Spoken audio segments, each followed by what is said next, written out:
La Asociación Latinoamericana de Educación y Comunicación Popular, ALER, presentó Voces sobre la Mesa. Voces sobre la mesa. Estamos en total desacuerdo ante un modelo de sociedad que tiene como uno de sus principios estructurales la desigualdad y discriminación. Ahorita un niño de 5 años le das un teléfono, pues se queda en el teléfono. O sea, antes los niños aprendían más.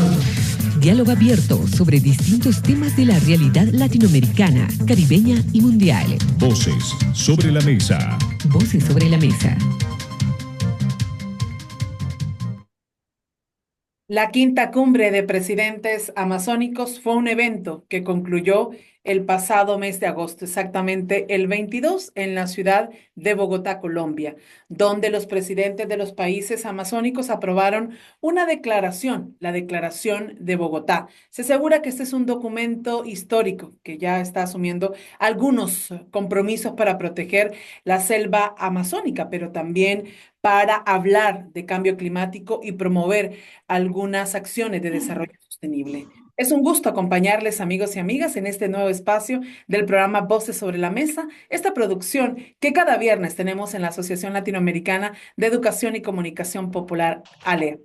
Y doy la bienvenida, bueno, de Centroamérica, nuestra compañera Kenia Gómez, desde Radio YSUC en El Salvador. Kenia, vamos a aprovechar y también los jesuitas en Centroamérica enviar un abrazo muy solidario, porque hoy hemos conocido el fallecimiento del padre José María Tojeira. Fue el director de Radio Progreso, fundador también del equipo de Reflexión, Investigación y Comunicación ERIC, y fue rector por muchos años de la Universidad UCA en El Salvador. Saludos, Kenia, ¿qué tal?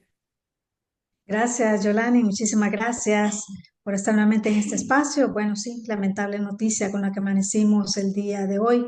Sin duda una pérdida grande, no solamente para El Salvador, sino para Centroamérica, porque, bueno, como lo decías, el padre Tojeira ha sido un referente y nos ha dejado sin duda muchas enseñanzas, muchos testimonios y creo que, pues ante su partida, lo que nos queda ahora es seguir, ¿no? Su aprendizaje, sus enseñanzas. Creo que eso es muy valioso. Y bueno, hoy para hablar de este tema que es de mucha importancia, no únicamente para estos países del sur del continente que están asociados a esta gran selva, estamos hablando de la Amazonía, sino también ese compromiso que tenemos que tener, Kenia, para la protección de los bienes comunes. Estamos hablando de esta cumbre de presidentes amazónicos, las conclusiones y los desafíos que deja. Y queremos agradecer profundamente a Laura Restrepo. Ella es oficial de incidencia en la organización Climate Action Network América Latina, quien nos va a poner al tanto de todo lo que se discutió en esta cumbre. Bienvenida, ¿qué tal estás, Laura? Un gusto. Muchísimas gracias a ambas, un gusto estar aquí compartiendo con ustedes dos. Bueno, si iniciamos también, Laura, para quienes somos de Centroamérica y Mesoamérica, esto de la cumbre, la quinta vez realizándose, si nos contás qué temas se discuten, bueno, ya si son presidentes, son los que participan, pero quienes más forman parte de este espacio que se ha desarrollado del 18 al 22 de agosto en Bogotá, Colombia. Claro que sí. Entonces, bueno, la quinta cumbre presidencial, o bueno, la quinta cumbre de la OTCA, que es la Organización del Tratado de Cooperación Amazónica, empezó hace varios meses. Este año, pues la presidencia o la coordinación la asumió Colombia. Y en ese proceso empezaron a realizar diálogos amazónicos desde hace un par de meses, en donde invitaron sociedad civil a tener diálogos amazónicos para prepararse hacia la quinta cumbre. Y en ese proceso, los últimos diálogos amazónicos fueron el 18 y el 19 de agosto, no, de hecho el 19 y el 20 de agosto fueron los últimos diálogos amazónicos que se desarrollaron en Bogotá con organizaciones de la sociedad civil, academia y diferentes actores que quisieron participar en el espacio. Y a partir de eso, la Cancillería de Colombia recoge esos insumos y los comparte con el Comité de la Organización de Cooperación del Tratado Amazónico, UOTCA, que está compuesta por los 8 países amazónicos en la región. Y después de eso se negocia con los cancilleres, el 21 se negoció con los cancilleres, el documento final de la versión de la Declaración de Bogotá, y luego se concluye el espacio el 22 con la declaratoria, o bueno, con la reunión, la cumbre de los presidentes, en donde este año tuvimos la participación de 3 presidentes de la región, el de Bolivia, Brasil y Colombia, y con los cancilleres o con los ministros de ambiente de los otros diferentes países. Y en ese momento, cuando terminan, digamos, los diálogos introductorios, entran y negocian la última versión de la declaración de Bogotá, y finalmente, entonces, eso ya se aprueba y es la última versión que pasa a publicación. Esa es un poco la ruta y eso fue un poco lo que pasó esos días en Bogotá, digamos, de manera oficial, y además en paralelo se tuvo el OTCA social, que lo realiza directamente sociedad civil y es una serie de espacios, conversaciones y conferencias dirigidos por sociedad civil, em, para poder como trabajar temas de cooperación amazónica, pero en cooperación con sociedad civil. Y ahí también se tiene una ruta que algunas veces alimenta la conversación oficial. Con el micrófono, Kenia, estamos en vivo esta tarde aquí en el programa Voces sobre la Mesa. Así es, Laura. Entiendo que se habló también de desafíos estructurales que se han identificado, no solamente delitos ambientales, sino que también crimen organizado, pobreza y todos estos problemas que al final influyen en la estabilidad ecológica y social. ¿Cómo se abordaron estos problemas en esta cumbre y cómo ves también la forma en que fueron abordados estos temas que, como digo, al final pues repercuten siempre en la estabilidad ecológica? Claro, en la cumbre se tocaron diferentes temas que afectan a la Amazonía, entre ellos, por ejemplo, pues el tráfico incluso de químicos como el mercurio, que afecta directamente pues la extracción, o bueno, la contaminación por extracción de oro en la Amazonía. También se habló pues específicamente de temas relacionados con la alimentación, con la participación de los pueblos y comunidades indígenas, con otras personas que habitan la Amazonía, también sobre los pueblos que están en zonas, o que desean no ser contactados, los pueblos indígenas. em, y también, digamos, se trataron otros temas relacionados justo con la seguridad, sí, es decir, digamos que la Amazonía no se centra únicamente en temas ambientales, sino que se centra en general en problemas en la región, que pues son múltiples y que tienen diferentes aristas en seguridad, alimentación, temas ambientales, derechos de las comunidades y demás. Y todas ellas se trataron directamente en los diálogos amazónicos, y a través de esos diálogos amazónicos se generaron unas preguntas moderadoras para también recoger cuáles eran como las perspectivas de las personas que estaban participando en el espacio, para poder darle, digamos, un proceso de construcción hacia solucionar esas problemáticas, y que además viene de la declaratoria anterior, que es la Declaración de Belém. Y de hecho, un poco lo que busca la Declaración de Bogotá es hacer un poco más operativa la Declaración de Belém, es decir, em, la Declaración de Belém es, digamos, una posición política, y un poco lo que buscaba esta vez la OTCA era operativizar esas conversaciones que sucedieron en Belén y que sucedieron en Bogotá, y que se espera que la OTCA, a través de diferentes institucionalidades, puedan lograr operar en la Amazonía. A propósito del tema de la Amazonía, sabemos, ¿verdad? Que o cuando uno está en la escuela te dicen que es el pulmón de el mundo y que es tan importante para América Latina, pero como en Centroamérica ni en el norte de América tenemos tanto vínculo con esta selva, ¿qué tan importante es, Laura, que América Latina, el Caribe, que el mundo comience a preocuparse, pero también a ocuparse por lo que está viviendo la Amazonía americana? Claro, esa es una pregunta de hecho bastante importante, porque la Amazonía hace parte de la estabilidad del sistema climático a nivel global, es decir, los problemas que afectan a la Amazonía en realidad afectan a todo el mundo. Y vemos, por ejemplo, también cómo otras partes del mundo a ser afectadas impactan directamente la Amazonía.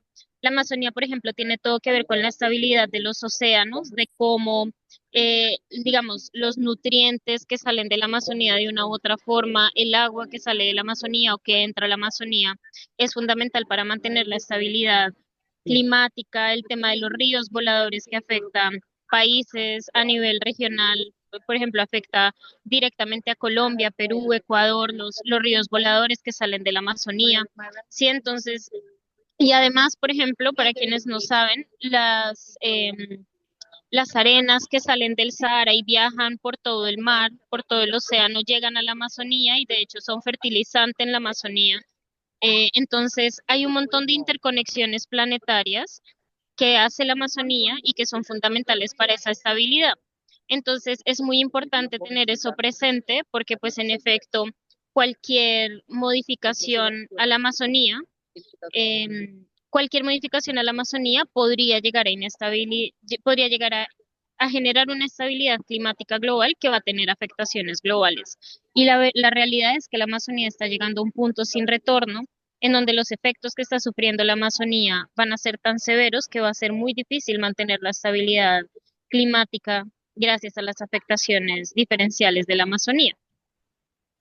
Laura, ¿y cómo incluimos en esto a la sociedad civil y se establecen también mecanismos de participación ciudadana y justicia climática, precisamente para fortalecer esta gobernanza regional en este tema, que como ya lo mencionaba, pues es de suma importancia, pero ¿cómo incluimos a la sociedad civil? ¿Cómo nos incluimos y somos parte de todo esto? Claro, digamos, la quinta cumbre, hay uno de los grandes logros que es que logra operativizar el MAPI o el mecanismo amazónico de participación indígena. Ahí pues obviamente los indígenas en la Amazonía tienen un rol fundamental porque además son quienes son los primeros conservadores de la Amazonía. Y entonces se logra poner en mejor dicho, se logra institucionalizar lo que es el MAPI, que además va a tener representantes de comunidades indígenas y ellos articulados con sociedad civil también van a lograr tener, digamos, unos efectos particulares. Y también, digamos, la OTCA se piensa la participación civil de manera ampliada, sin embargo, pues todavía hay algunos retos en lograr que esa participación de sociedad civil sea realmente efectiva. Digamos, hay una participación relativamente amplia, los diálogos contaron con participación de sociedad civil, pero la realidad es que no necesariamente es efectiva, es decir, no genera necesariamente transformaciones al interior, porque la conversación se queda en eso, un poco en conversación, pero no tanto en la efectividad de la inclusión de esas voces. Entonces, en ese sentido, la OTCA y en general los países amazónicos, perdón, la OTCA y en general los países amazónicos tienen mucho que ver con, digamos, con garantizar esa participación efectiva.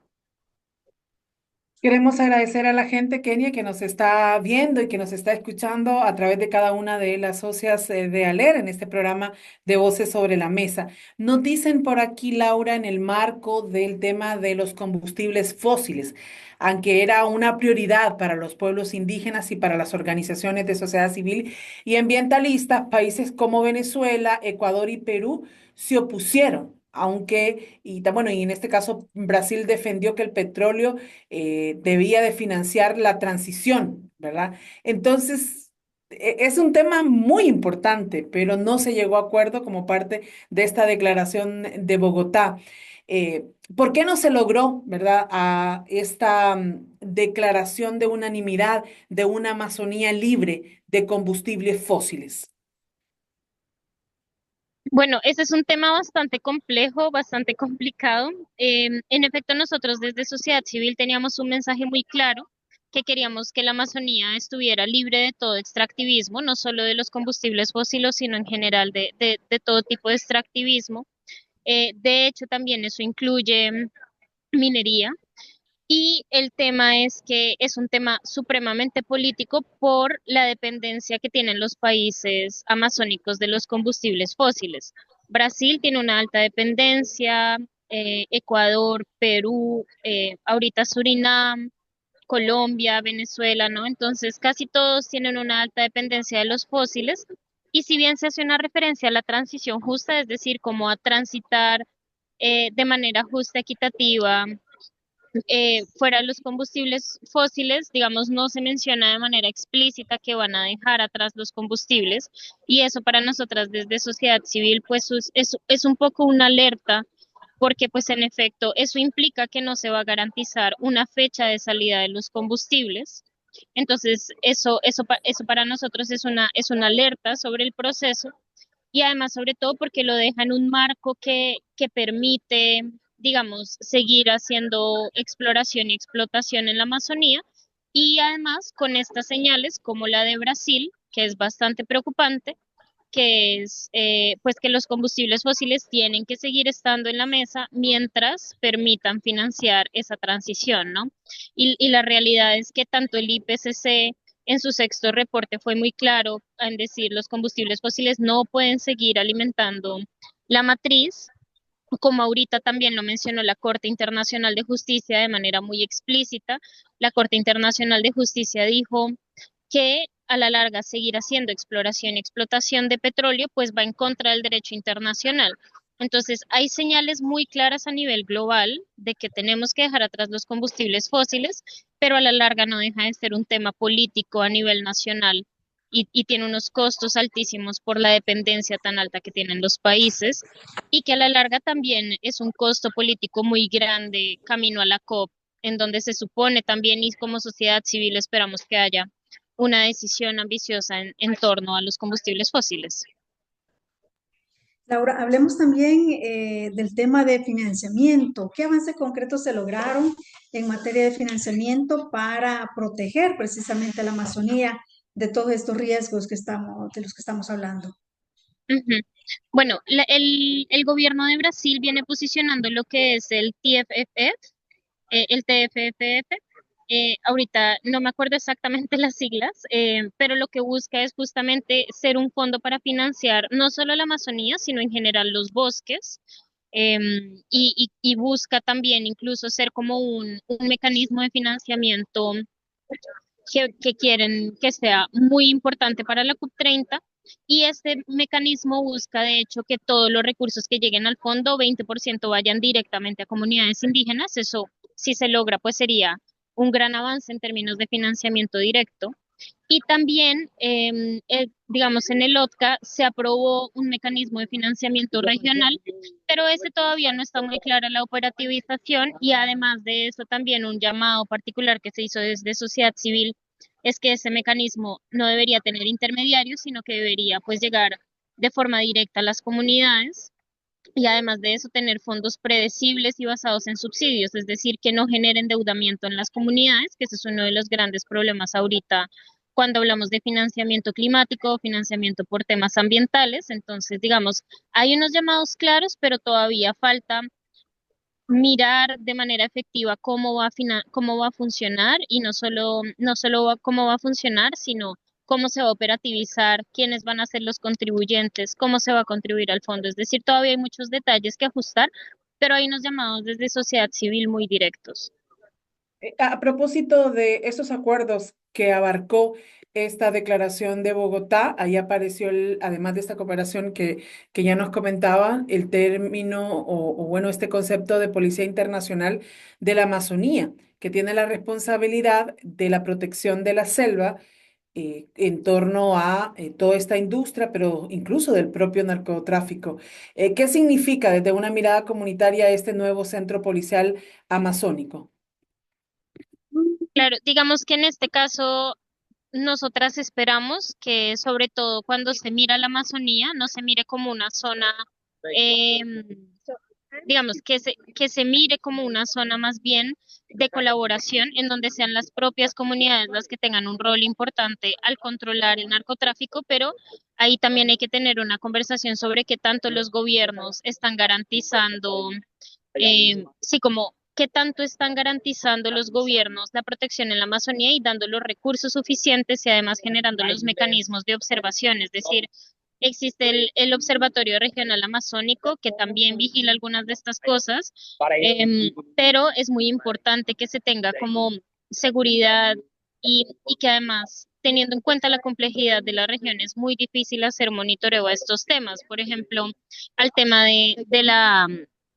del comercio ilegal de mercurio, que en teoría no está prohibido en algunos países, como en Colombia, no está permitido, perdón, pues esperaría que hubiera, digamos, más información para poderle hacer frente a estos tipos de tráfico, no solo al tráfico de drogas, sino a otros tipos de tráfico que suceden en la Amazonía, incluso el tráfico de madera, sí, como hay otros tipos, pero la Amazonía representa riesgos importantes para poder hacer monitoreo, entonces se necesita tener mecanismos de monitoreo efectivo para poder generar políticas de vigilancia y control que también sean realmente efectivas, pero eso es todo un reto para la Amazonía en este momento.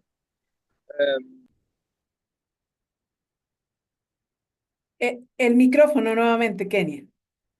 Perdón.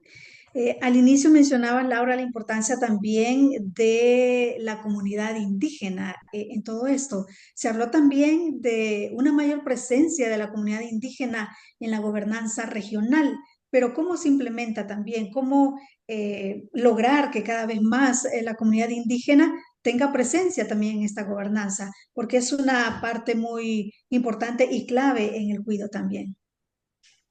Claro, en este sentido, por eso les mencionaba el MAPI, que es el mecanismo amazónico de, de participación indígena, y en este es bastante importante tener en cuenta que va a ser muy interesante porque va a haber participación directamente de representantes de gobierno y también va a haber participación directa de comunidades indígenas, y se supone que tienen como una representación específica para los dos, entonces esperamos que en efecto este sea un mecanismo en el que las comunidades indígenas tengan una voz más directa con funcionarios de gobierno, porque pues digamos las comunidades vienen participando, vienen generando también los espacios paralelos, vienen alzando sus voces, pero tenemos el problema de nuevo de la efectividad, de la efectividad de la participación, y por eso también es que las comunidades indígenas celebraron la creación del MAPI, porque les permite tener esta participación directa con funcionarios de gobierno y tener un lugar de representación allí. Si vemos, Kenia, Laura, bueno, es una chica joven. ¿Cómo se involucra la juventud en estos temas de defensa de la Amazonía y de posicionar el tema del cambio climático y los efectos? Porque ya no se trata de una cuestión de futuro, estamos hablando del presente, del hoy. ¿Cómo se está viendo el involucramiento que existen de los jóvenes en esta cumbre, pero también en la que vendrá la COP y otras acciones en protección de la Pachamama? Claro, digamos, la participación de juventudes en OTCA en este momento, digamos, no está institucionalizada. La participación es bastante libre y participa las personas que quieran. Para la COP sí tiene otros mecanismos de institucionalización. Dentro de la convención existe un mecanismo de participación específica para jóvenes. Entonces, en la convención sí se ve una participación más activa, de pronto un poco más efectiva, hacia la COP 30. Pero pues en efecto, cuando hablamos de OTCA, no necesariamente es institucionalizada y de pronto no tan efectiva, y sí se necesita más participación amazónica, pero eso es relacionado con la cumbre de OTCA, porque en realidad cuando vamos a ver, las juventudes en la Amazonía son grandes cuidadoras de la tierra y grandes activismos en la Amazonía, tienen voces muy fuertes, vienen haciendo un trabajo territorial de protección y defensa de la Amazonía muy importantes, y creo que también hace parte de responsabilidad de sociedad civil. Primero, darles el lugar, es decir, no representarlos, sino darles el lugar directamente a estas personas, y más ahora que la COP va a ser en la Amazonía, llevar a estos defensores y defensoras de la vida y del territorio que hacen parte de la Amazonía directamente a la COP 30, y también reconocer el gran trabajo que vienen haciendo a nivel territorial y que no necesariamente lo diferencia por edad, sino que son muchas personas de diferentes edades haciendo grandes labores en la Amazonía, y muchos de ellos de nuevo jóvenes, y es impresionante ver el valor y la fuerza que tienen los jóvenes amazónicos defendiendo esta región. Es realmente impresionable y admirable. Laura, ¿y cómo ves también el tema del cumplimiento de los acuerdos? Porque cada vez que hay este tipo de cumbres, pues se llegan a acuerdos, pero ¿qué pasa después? En realidad estos acuerdos llegan a a cumplirse finalmente? Cuando sea la próxima cumbre, bueno, habrá una revisión de todo esto, pero ¿cómo has visto en el transcurso del tiempo que se da cumplimiento a estos acuerdos? Perdón, apagué la cámara y no prendí el micrófono. Sí, en efecto, hay algunos acuerdos que no se cumplen. De hecho, la OTCA, la última declaración, que fue la declaración de Belém, no se operativizaron muchas cosas de la declaración de Belém, lastimosamente. Entonces, de la declaración de Belém no se operativizaron muchas cosas y esta declaración de Bogotá buscaba ser una declaración pues más implementadora y que busca justo llevar a la OTCA a ese proceso. Y particularmente cuando hablamos de COP30, la COP30, digamos, tiene otros mecanismos, es un poco más compleja, es difícil decir que los acuerdos no se cumplen porque muchos de ellos en la COP sí se cumplen, pero OTCA sí creo que está teniendo ahorita problemas de implementación bastante grandes y es importante ponerle un ojo y ponerle un ojo y también obligar a los países amazónicos a implementar los acuerdos que salen de la Amazonía, porque hasta el momento la última declaración, que fue la de Belém, pues fue más como unos compromisos que no necesariamente se llevaron a la acción. Los países que no formamos parte o que no estamos de forma tan inmediata asociados, ¿verdad?, a la Amazonía, ¿cuál debería de ser el aporte, la reflexión que deberíamos de tener sobre el pulmón de América, Laura? Discúlpame que no te alcancé a escuchar la última parte. Sí, ¿qué llamado le harías al resto de los países, por ejemplo, de América, que no necesariamente participan directamente en esta cumbre, pero que les Ya. involucran porque estamos hablando de la casa común, estamos hablando de los bienes Ujú. comunes de los territorios? Claro, eso es bastante importante. Yo creo que un primer llamado es invitar a los gobiernos, primero exigirle a los países de la Amazonía que muestren ejemplo al prohibir el extractivismo y la exploración en la región amazónica, tanto de combustibles fósiles como de otros tipos de extracción. Creo que es bastante importante y sobre todo porque la Amazonía puede ser un ejemplo mundial de nuestro activismo. Y finalmente, creo que también un mensaje que podemos dejarle a la sociedad civil de los otros países, y más ahorita camino a la COP30, es que garanticen que los países presenten sus CNS a tiempo y que garanticen este nexo de biodiversidad y cambio climático, que es un llamado muy particular que salió también de la COP de biodiversidad del año pasado. Es decir, cambio climático no se separa de biodiversidad. Y es muy importante encontrar estos nexos y es muy importante exigirle a nuestros gobiernos este nexo entre biodiversidad y cambio climático. La Amazonía es una oportunidad para hablar de este nexo y creo que eso también tiene que ser un ejemplo para que la sociedad civil de los otros países en la región se lancen a hablar más directamente sobre el nexo entre estas dos convenciones y entre estos dos temas que los separamos nosotros como humanos, pero en la realidad pues no están separados. Bueno, muchísimas gracias, Laura. Muy importante el tema abordado. Sin duda nos quedamos cortos porque hay mucho que hablar sobre esto, pero vamos a estar pendiente también de la COP30 en Brasil. Queremos agradecer que nos haya acompañado. Y bueno, muchísimas gracias también a Yolani por haber estado con nosotros y haber compartido este tema. Yolani. Bueno, sí, Kenny, agradecerle a la gente. Vamos rumbo a la COP30 y tendrá presencia Aler y estaremos acompañando todas estas conferencias sobre la situación climática y cómo se debe fortalecer la Amazonía, pero también la responsabilidad que existe de los mandatarios, de la sociedad civil, de la ciudadanía en general. Nos sintonizamos la próxima semana en otro programa de Voces sobre la Mesa. La Asociación Latinoamericana de Educación y Comunicación Popular, ALERE, presentó Voces sobre la Mesa. Voces sobre la Mesa. Estamos en total desacuerdo ante un modelo de sociedad que tiene como uno de sus principios estructurales la desigualdad y discriminación. Ahorita un niño de 5 años de edad con teléfono, pues se queda en el teléfono. O sea, antes los niños aprendían más. Diálogo abierto sobre distintos temas de la realidad latinoamericana, caribeña y mundial. Voces sobre la Mesa. Voces sobre la Mesa.